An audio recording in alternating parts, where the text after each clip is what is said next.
Welcome to another edition of Pure Vincy here on Sweet Radio SVG.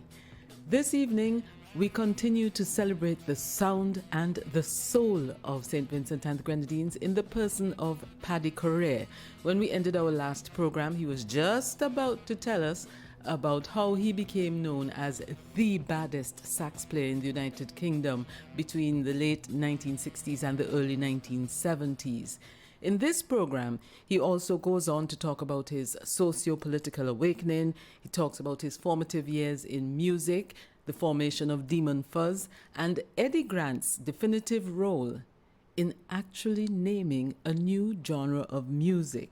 In this program also, Paddy talks about some things that you may consider a little bit controversial. For example, is it London or is it San Francisco that was the most creative city in the world between the early 1960s and early 1970s? Is it Byron Lee and the Dragonaires, or is it La Viscount Brass that was the baddest calypso band of that era?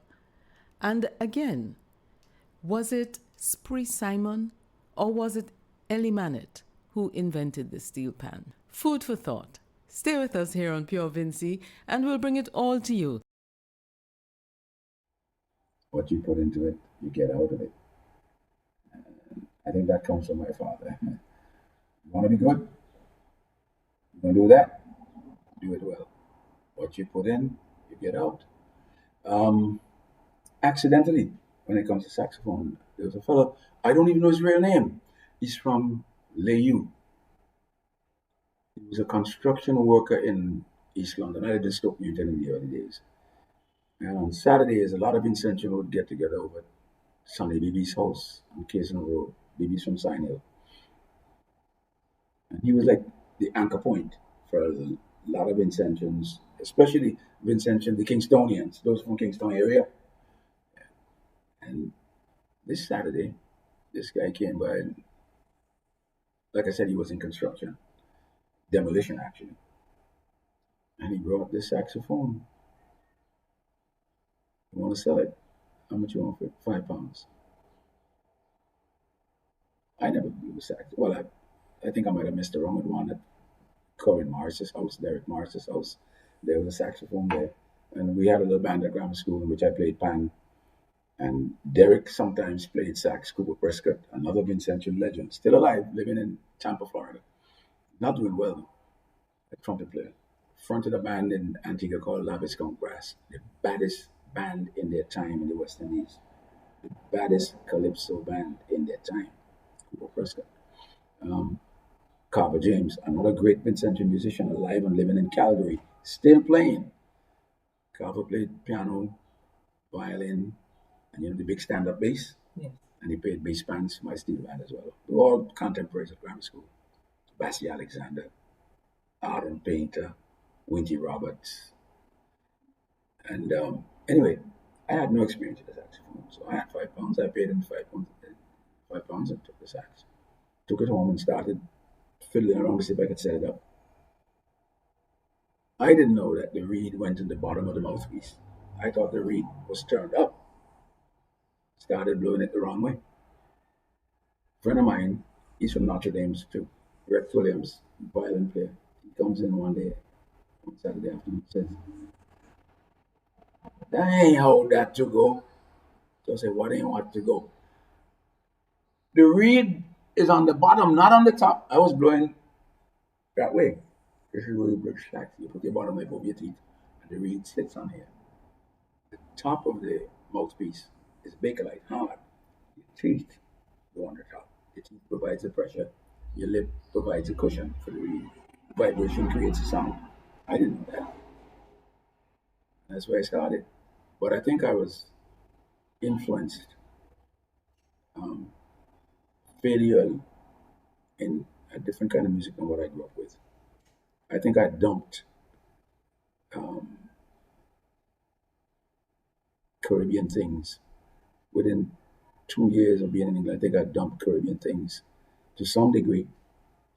I don't think I was influenced by calypso anymore. As a matter of fact, Well, we know that some of your influences were people like John Buddy Williams and Johnny Gomez and the Macintosh brothers. yeah, And from all of those people, I realized that there's a sort of a fusion. So there's no and surprise, others.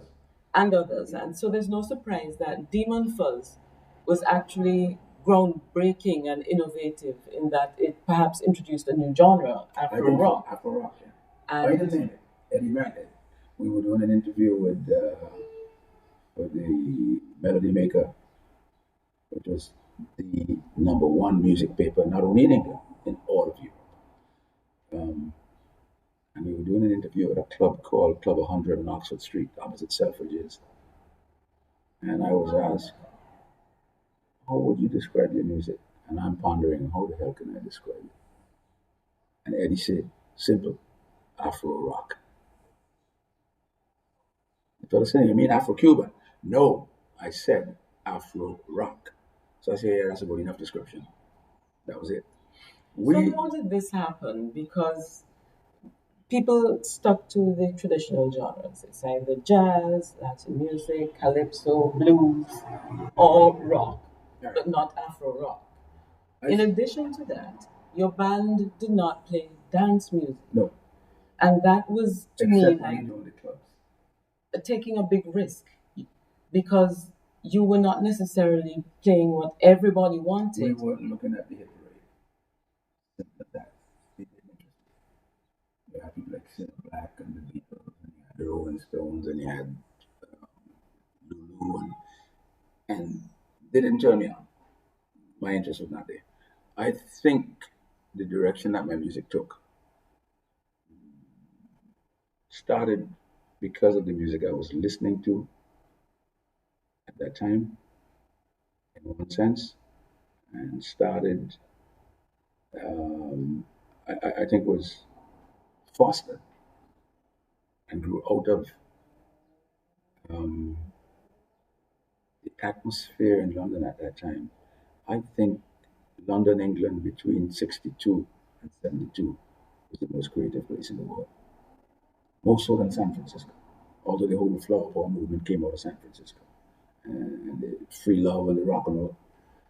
London was the most in art, in dance, in theatre, in music, in poetry, in drama, you name it. Even clothes. London was the most creative place in the world between 1962 and 1972. And I think that being in the middle of that helped. I was listening a lot to three labels: Riverside, American jazz, not by white artists, by black artists, the people who make the music. Blue Note Records, again, the same, the people who make the music. And there was one or two others labels that specialize in that kind of music. Um, Many other West Indians didn't. They went for the mainstream, middle of the road kind of sound. I didn't. Apart from that, the first time I went to the Flamingo Club in London, 61, who was top of the bill? A friend of my family, a Vincentian legend. If you ever use the word legend, you can put his name to it and feel sure that nobody else comes close. Ellsworth, Granahan, Keane, Shake. Shake and Joe Harriet, Jamaican alto player. Joe always dressed in suits with a bow tie. Shake is the bohemian.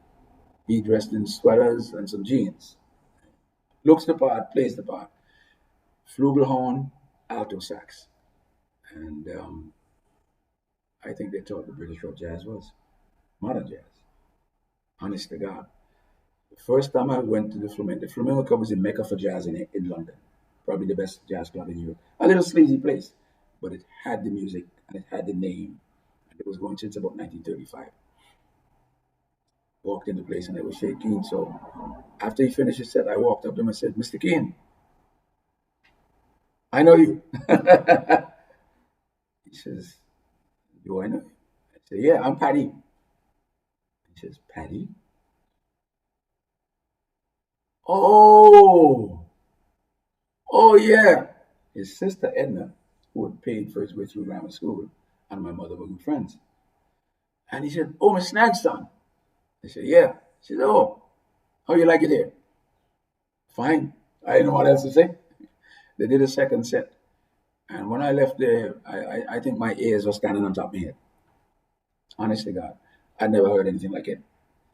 Couldn't understand it, the technicality of it. The average person here would listen to that and say, "What is that?" They wouldn't know. Um, Sheikh fronted another group shortly after that. It was a Sheikhin Bill Lesage sextet. And then he went off to Germany to join Kurt Edelhagen's band.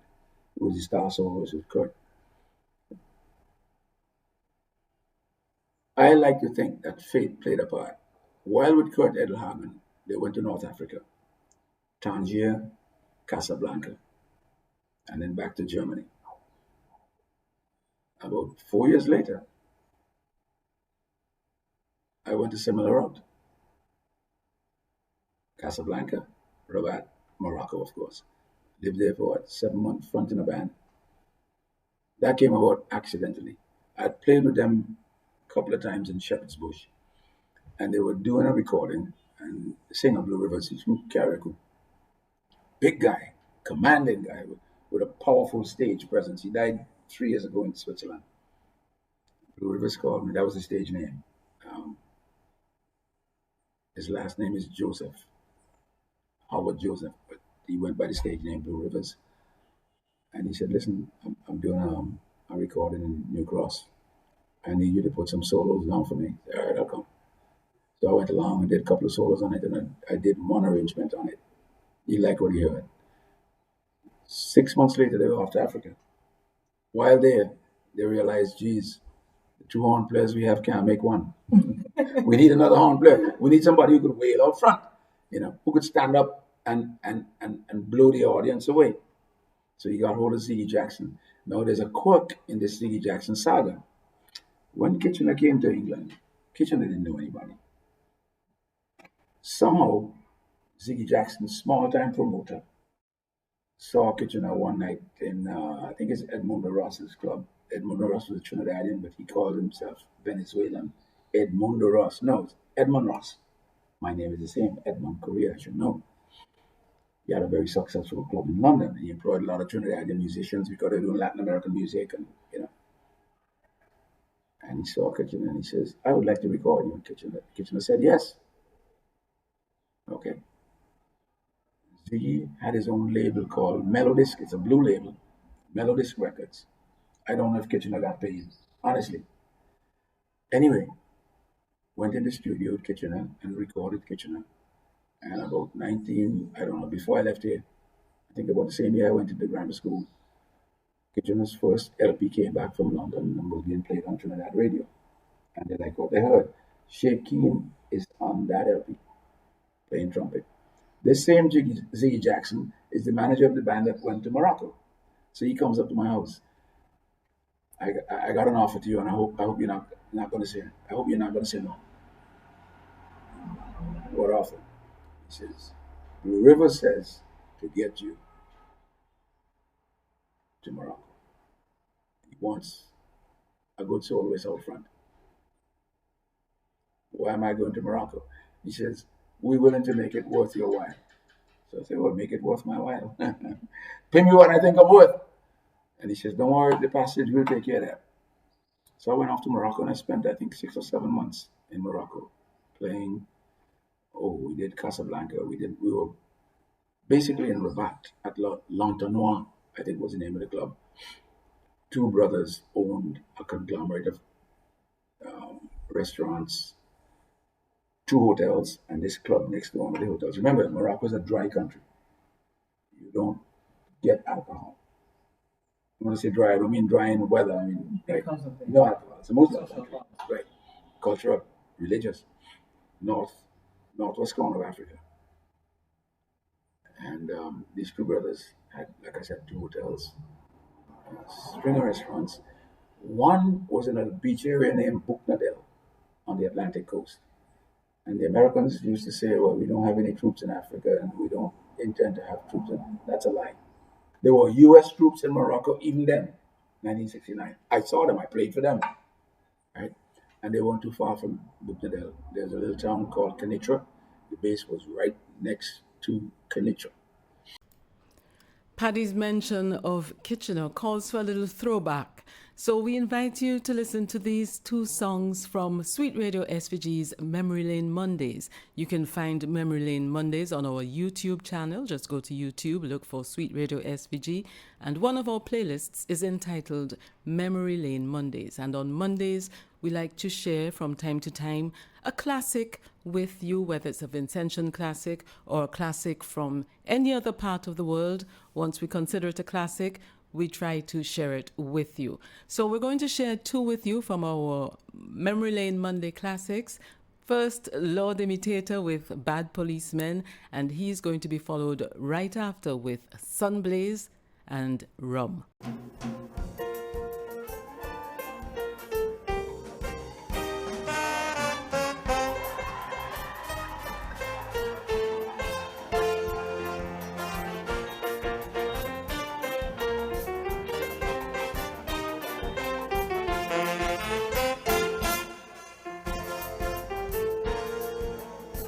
Tell me what is wrong with them policemen around the town.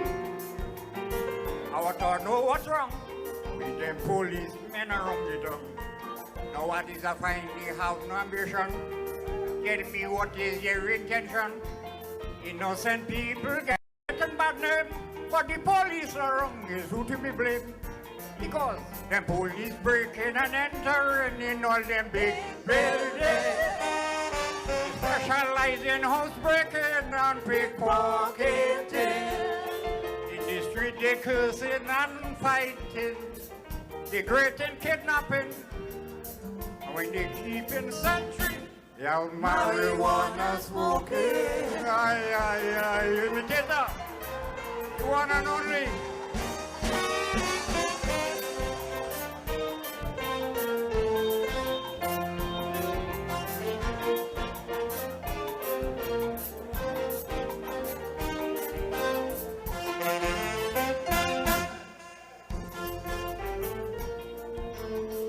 This is not the last in this station yard, friends the stealing gas.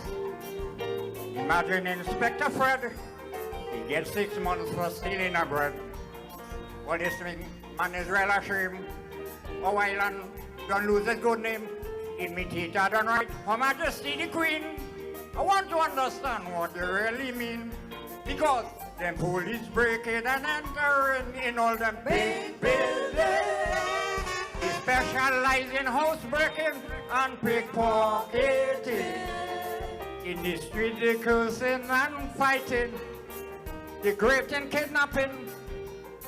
When they keep in sentry, they're marijuana smoking. Aye, imitator.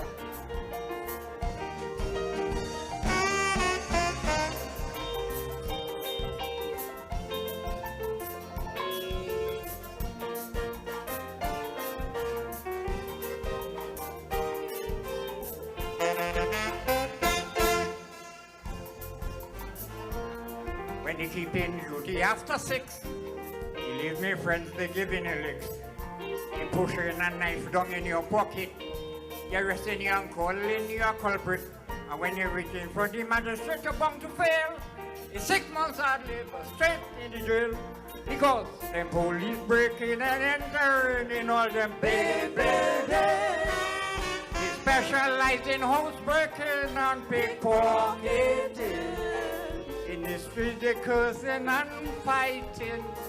They great in kidnapping. When they keep in sentry, you have marijuana smoking. Aye.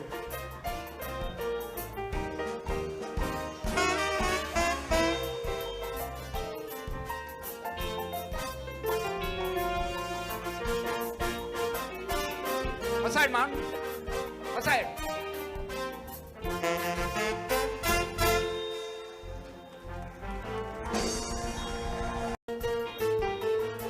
Hello, good night to everyone. particularly my fans. This for you. Any rum down there?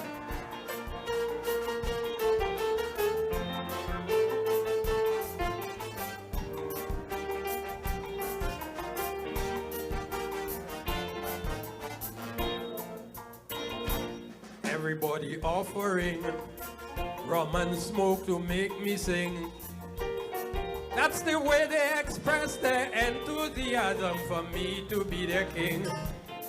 But the result was one of those many foolish plans.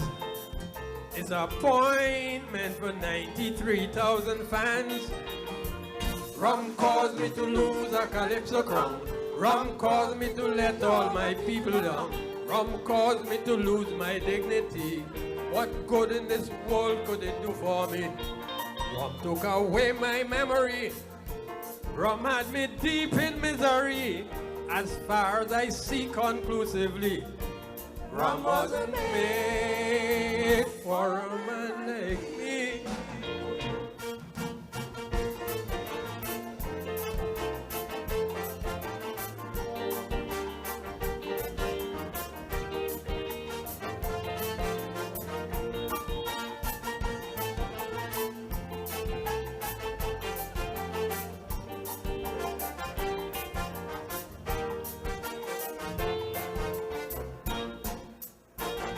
If ever I want a beer, I don't think I would find it here. I'll have to travel to Greenland, Africa, Alaska, Brazil, or maybe elsewhere. Whiskey is not my speed, otherwise I wouldn't sow good seed. Great fortunes for my good deed is what I need. Rum caused me to lose a calypso crown. Rum caused me to let all my people down. Rum caused me to lose my dignity. What good in this world could it do for me? Rum took away my memory. Rum had me deep in misery. As far as I see conclusively, rum wasn't made for a man like me.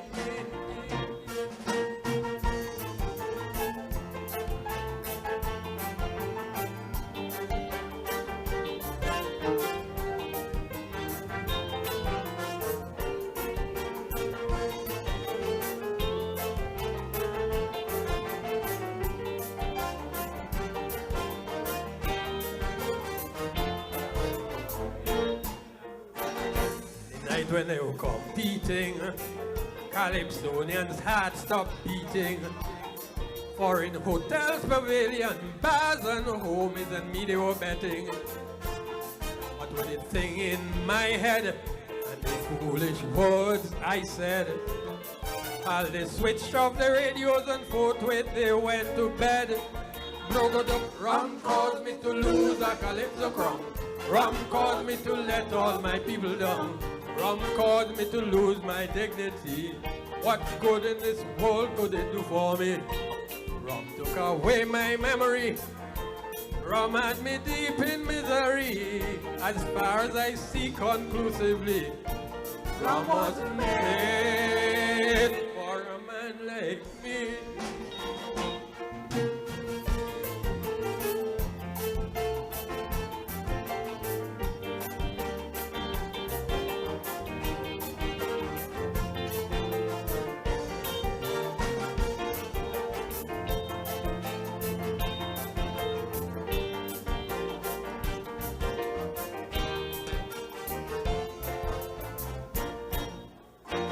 Now in making my apology to each and everybody, I only hope you're forgiving Blazy because disappointment good for me.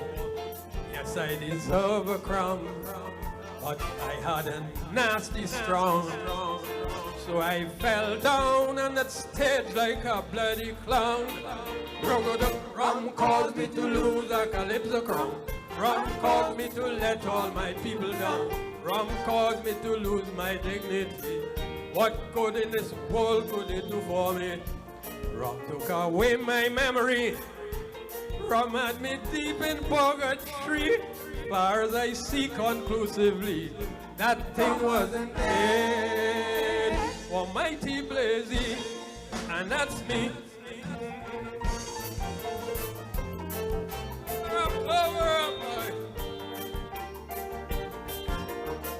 Good night, ladies and gentlemen. Thank you. While in North Africa, though, I think my political eyes got widely opened. I came in contact with people from SWAPO, ANC, ZANU, ZAPU, FRELIMO, all the revolutionary freedom fighters of Africa. Strange phenomenon. The Moroccan government kept it quiet, but they're allowed to train in Morocco. I met male African soldiers training for the ANC, female African soldiers training. I ain't talking about girls doing nursing and all that shit. Frontline troops, guns in your hand. People were committed to liberating the country from white supremacy. It eventually happened with Cuban help, with Russian help, and Chinese help. It happened. That opened. I even met emissaries from the PLO, the Palestine Liberation Organization. They gave me a big booklet, which I brought back to them. I never read it. I didn't have any reason. I'm not Palestinian. I'm not Arab. But they have my sympathy today, and I always had. But that meeting these people, talking with them, and the fervor and the passion was to liberate the country. I don't think West Indians know what that feel like. We were granted independence. We didn't liberate our countries. Those people know what it felt like. I'm putting my life on my line for my country. Within a few years, one after the other, the domino fell. And the last domino is when the Cubans defeated the South Africans on the Caprivi Strip. That was it. The white dominoes fell. The so-called Rhodesian War, with all the American and Canadian and British help they got, they couldn't get off the ground. The guerrillas had them on the run every day. Yeah, they kill a few Africans, but like Black Stalin said, more Africans come. Okay, kill a few, more come. Men, women, young ones willing to put their life on the line for the country to free it from white supremacy, and they succeeded. And I think Robert Mugabe is the best of the bunch. He did the right thing. You don't belong here. You belong over there. It's called Europe. You belong there. Either go or find somewhere else to go. And there was 300,000 white people in Zimbabwe, 7 million black people. Today, there's less than 80,000 whites in Zimbabwe. If Nelson Mandela had done that, or if he had taken the option of redistribution of land, South Africa would have been in a better position today. He's still my hero, but he got soft. Immediately after being released from prison, he said, I'll excuse them. No, a dirty deed is a dirty deed. It must be corrected. You can't let it live. Had he redistributed the land, South Africa would have been in a better place today. But he didn't, and now I think it's too late, unless they have another revolution. Even the greatest of men have flaws. And as great as Nelson Mandela was, as you heard from Paddy, he was still left a slightly disillusioned man. From the album Africa, this is Demon Fuzz's Disillusioned Man.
but he rejected help. Thought there could be no one as important as himself.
Going to Morocco was in every which way, even a musical act. That is where Demon Fuzz was born. I heard a scale. I got to know it as the Sufi Arabic scale. Growing up in the West Indies, all I know is do, re, mi, fa, sol, la, ti, do. No, that ain't all of music. That is only a piece of music.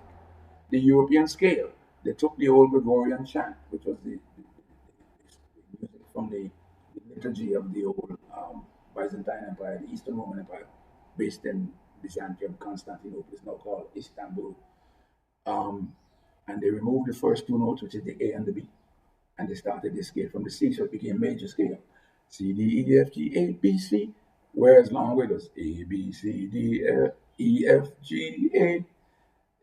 They took away the first two notes and made it into what they call chord, a major scale.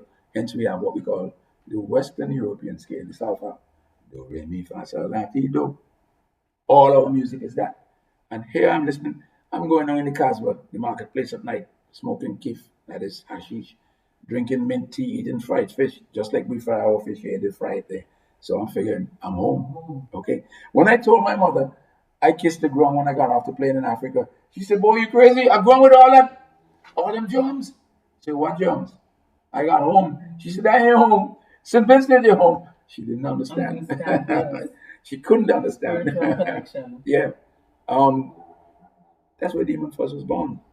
After here, there's a two-stringed instrument. Some of it is one string in the deserts of West Africa. I think they call it either a oud or a daoud. Could be. I think some countries call it a Daoud with a D, and others call it the Aoud with a O, O-U-D or D-O-U-D. Sometimes they pluck it with the finger, sometimes they play with the book. And I'm trying to write down this because I'm a self-taught musician, self-taught reading music, writing music, which I don't do well. And I'm trying to write the scale. What the hell is this guy playing? Nah, there's something wrong. He playing the wrong notes. No, but it's right. And I'm trying to write the scale. This little, it's like a restaurant in the Casbah. And they have, what they call it? The hookah pipe thing where everybody smokes it. In those days, they put hashish in it, not regular tobacco, and filter it through water or alcohol. And I'm trying to write the scale, and it's perplexing me, man. Night after night after night, go on the keyboard and try to do it. Still can't get it. Eventually, I got it down. There's no second. Da, da, da, da, da, da, da. There's no second. It's only a sharpened first. Go to third, fourth, fifth, sharpened fifth, seventh, eighth. So what does that sound like?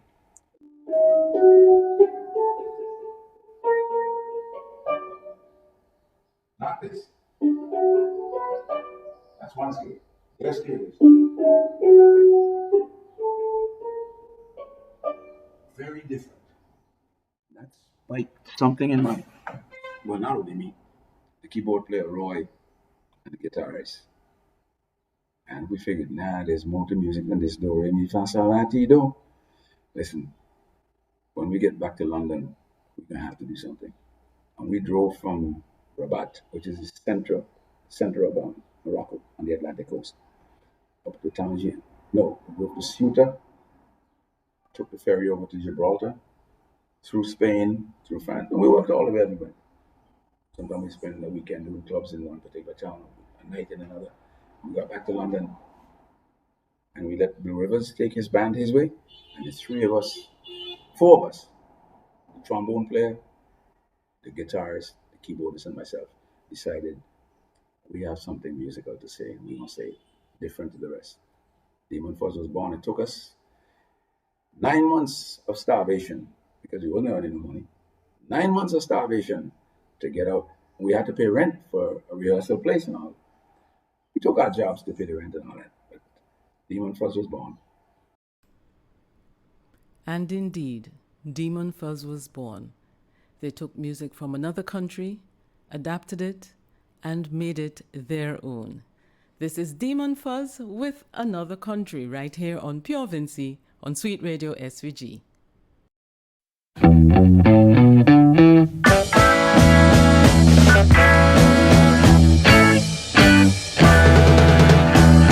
If I could lose all my troubles by running away, no, I wouldn't stay. No, I wouldn't.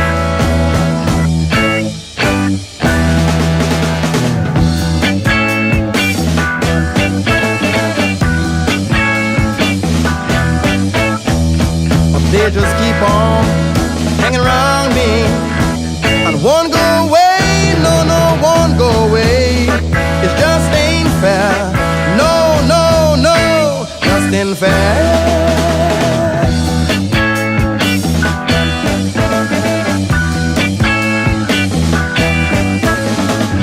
This whole year has been a blunder. Yes, I've lost my sense of wonder. There are no sweet, warm lovers to turn to. Have no one to talk, brother.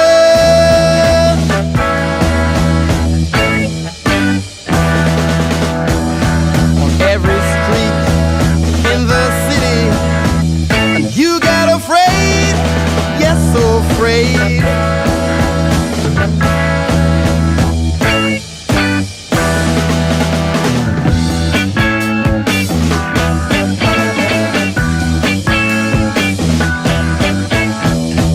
You can see past the surface of planes that are made to drive you insane. Everywhere there's danger, you won't even want to find yourself a place to hide.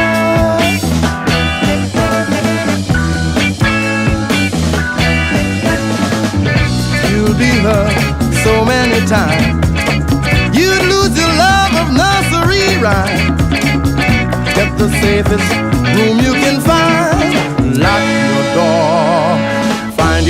there's another country.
they just keep on hanging around me.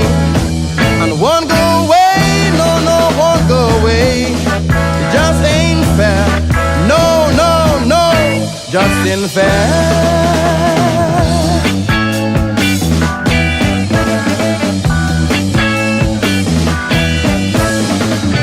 This whole year has been a blunder.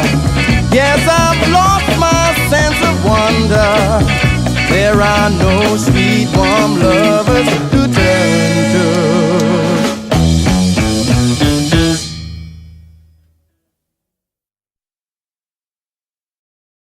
What in your mind determines how a musician is selected?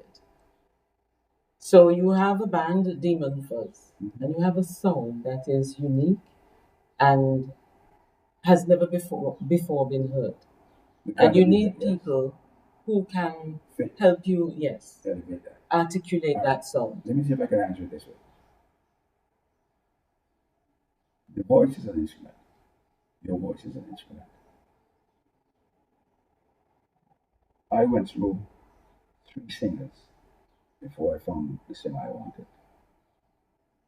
The other 3 singers were good. All 3 of them were good. There's one in particular, Horace, Jamaican boy. Horace was a damn good singer, but he was singing American soul music like Benny King and Wilson Pickett, Bobby Blue Bland, and James Brown. I didn't want that. I was looking for a voice that could become another horn in the band. Yeah, you're spouting the words, but your voice is another horn in the band. And I went through him, Phil, I think he lives in Canada now, and another young singer. And every one of them, it was like, nah, this ain't what we want. And one night, we had gone to Paris to do a set of weekend gigs in Paris, in Montmartre. And the club we played at finished early, and there was a club up the road that was doing late, and there was this band from Shepherd's Bush, a bunch of Grenadians, with a Trinidadian singer from Arima, Kitchener's hometown, Selwyn Smokey Adams. You're sitting at the bar, and there's mirrors at the back of the bar, and you could see the stage. This guy comes on, nondescript. That's how I describe him. No great amount of personality. Comes on as a singer, and the timbre of the voice is what caught me. Damn, I like that voice. So I got up and went to the stage. No personality. Needed real good stagecraft. As a matter of fact, he was doing the exact opposite of what he should. If you're a singer, never walk back on a stage. You're killing yourself when you do that. Walk frontwards, sideways, but never backwards. Backwards, you're going to hide in the band. You're the singer, right? And he was doing that. And that's where we could conquer that. But the voice, the only other voice I could compare with his is an American singer. He used to be the lead singer with the Temptations, David Ruffin. It has a metallic timbre. It's not like my voice. I'm talking here, my voice sounds like if it's muffled in bar flow or something, right? Smokey had a timbre in the voice, and I heard that. David Ruffin has the same voice. I wouldn't say he's the greatest singer in the world, but I rank him with the Marvin Gayes and the Sam Cookes and everybody else. David Ruffin was one of the great entertainers of all time as far as contemporary music goes. I heard that with Smokey, and I told the other 2 guys who were with me, listen now, let's get this guy tried. I said, up to you. All right. I walked up and I said, listen, you from London, right? He said, yeah. Actor. I said, good.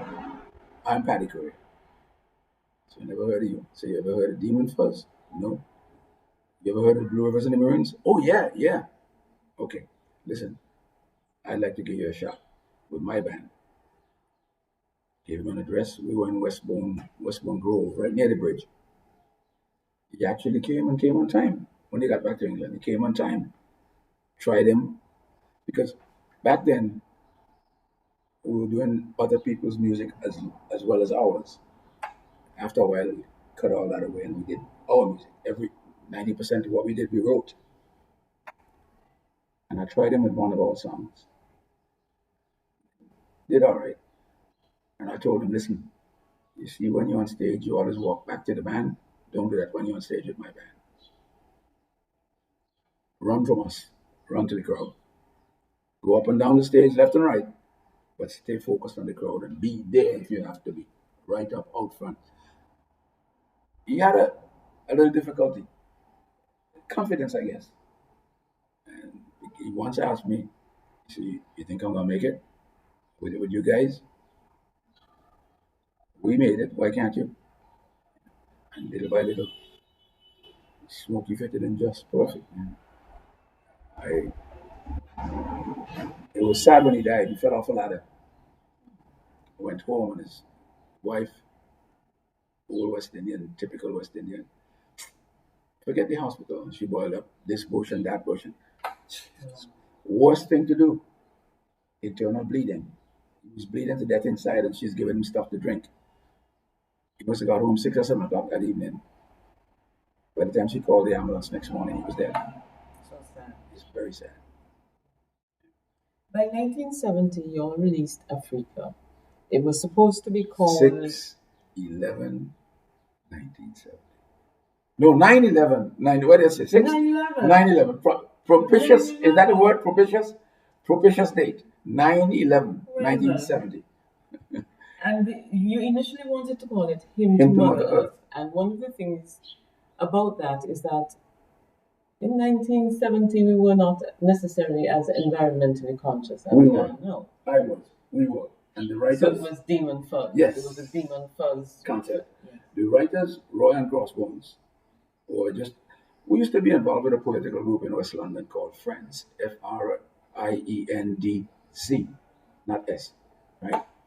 They were very left-wing, socialist, if you like, community-oriented, activists in the community. And I think that helped to open our eyes to the social problems in Ladbroke Grove and Shepherd's Bush, Paddington, Kensal Rise, Harlesden, those areas of London where West Indians live, and with the environment also.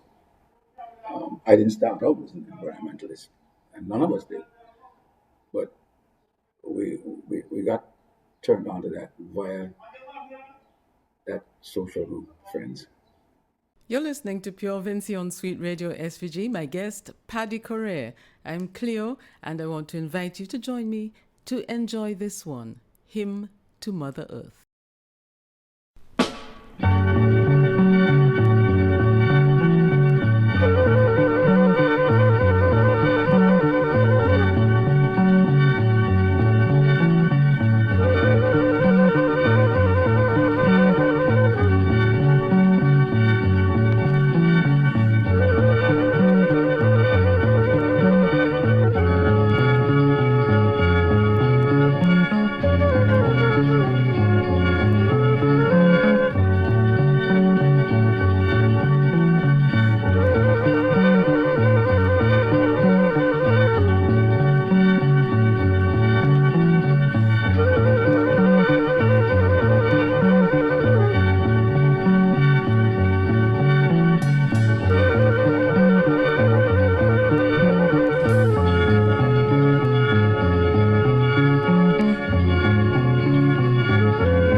Mother Earth,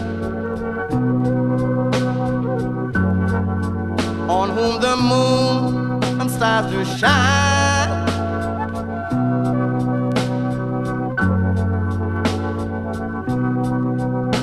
Mother Earth,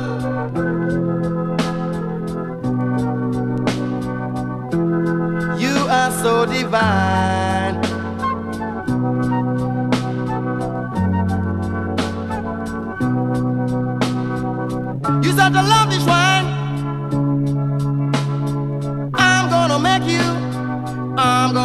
you mine.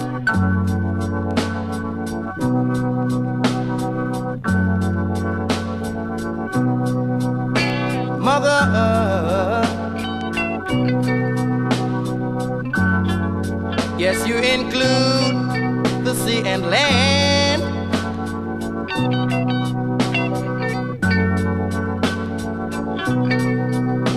Mother Earth, you are the home of every man.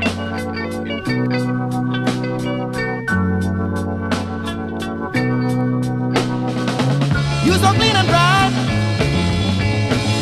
through every day and every night.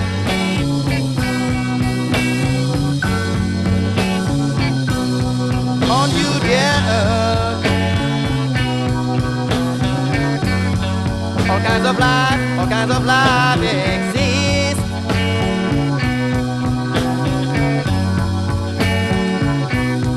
Your tender love, no one can resist.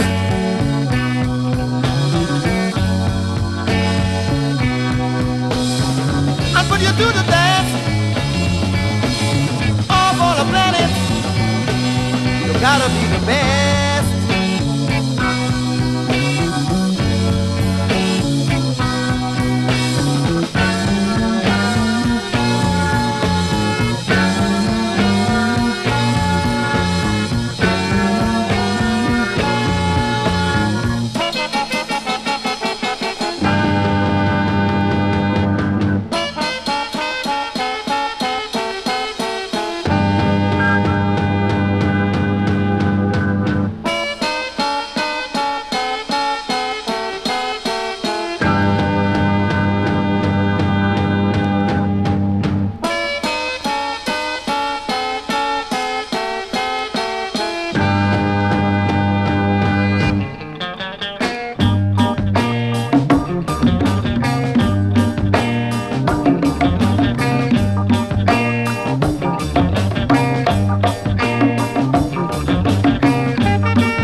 By you, dear earth,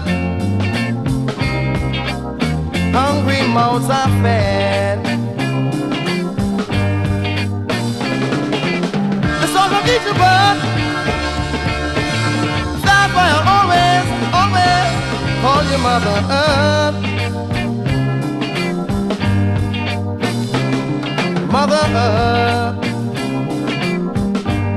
on whom the moon, the stars will shine. Mother, Mother Earth, you are so divine.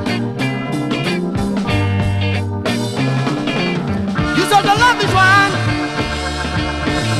I'm gonna make you mine. Yeah.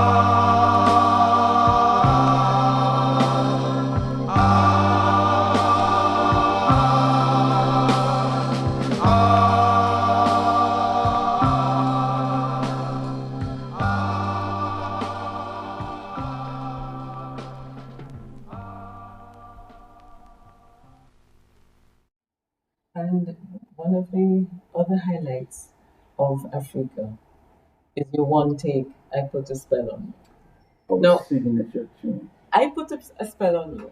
It was originally done by Screaming Jay, and of Screaming course, Jay Hawkins, yeah. one of the more popular covers is that by Nina Simone. We're in Saint Tropez, and Nina Simone is playing a club down the road. One night, when she's one of my favorites of all time. I don't think there ever was a blacker singer than Nina Simone. She even cussed the wife of the President of the United States to her face. Remember, what's his name? I think it was Gerald Ford. White people always try to be paternalistic, you know, the grin comes first. And she stopped her cold. Not because you're the wife of the president. Don't think you can patronize me. She turned her back to her. They blackballed her in the United States. They do that all the time. They did to James, what's his name? James Baldwin. They've done that so many times to so many people. I was able to chat backstage with Nina Simone. I picked up one of her albums right there it's called Forbidden Fruit. Some nice music on it. I still have it. What kind of person was Nina Simone? They portray her to be an aggressive, angry Not black aggressive. woman. Maybe an angry black woman, yes. I have to take you back to I Put a Spell on You. This song is known as like a rock and roll defining song. It's a cult classic. It is. It is one of the Rolling Stones' They've done it. 500 best songs. One of They've done their, it. and you did it. Better than anybody Demon else. Fuzz did it in one take. Now this is a huge song all over the world, And I think, well known. Let me stop you. I don't want to beat my own drum. I don't want to sound like a braggart. I'm not Muhammad Ali. I think my version of Demon Fuzz is better than all the others. I've heard 6 different versions. Even heard an English rock and roll singer doing it with Jules Holland. Jules is a pianist, arranger for the BBC, has a big contemporary orchestra doing a lot of cover versions of American black music. And there's this rock and roll singer, I think it was recorded 5 or 6 years ago. They did it with awful. Even the enunciation. Black America doesn't speak like anybody else. Okay? Even white America can't speak like them. They have a style of speech it lends itself to their culture. Their songs, their style of speaking, their rapping, their everything. All the other versions I've heard, including Screaming Jay Hawkins' version, because he did a dramatic version. I'll put a spell on you with the cape and the whole works, right? As a matter of fact, because of that, it sort of fell in other people's estimation because they started associating it with like Black occult magic. and dark things. And Yes. come from New Orleans, so it's got to be black magic. You know, it's got to be the Obeah man because New Orleans is known for that. New Orleans is the Caribou of America. I quite honestly think I did 2 versions of it. As a matter of fact, geez, I don't have any CDs left, or you'd have gotten a pair. Patches has it. On one version, I did the soprano solo. On the other version, I did 2 solos in one. Patches will tell you sometimes I play 2 horns in the studio at the same time. I did a twin solo on the other version. One is a little slower, 2 versions of it. And I think we did probably the definitive version of that song. Nobody has done it like we've done. What made you think that after one take, because you had not heard any other alternatives by Demon Fuzz, so you don't know if it could have been any better. What made you think that version was the version? Remember, when we were on the road constantly, 4 nights a week, every Thursday, Friday, Saturday, Sunday, we'd get back to London Monday. And spell was a major part of the repertoire. We didn't go on stage and not do spell. We would do spell. I think we had it down pat, even before we got to the studio, because we were doing it for like 5 months prior, 4 times a week, 5 months prior. And I didn't see any room for changes or improvement or no modification of the arrangement and nothing like that. I think it was, yeah. And we were in, who was it? We were recording for Dawn Records. Dawn is a subsidiary of a British company called Pi. They used to make them old-time radios.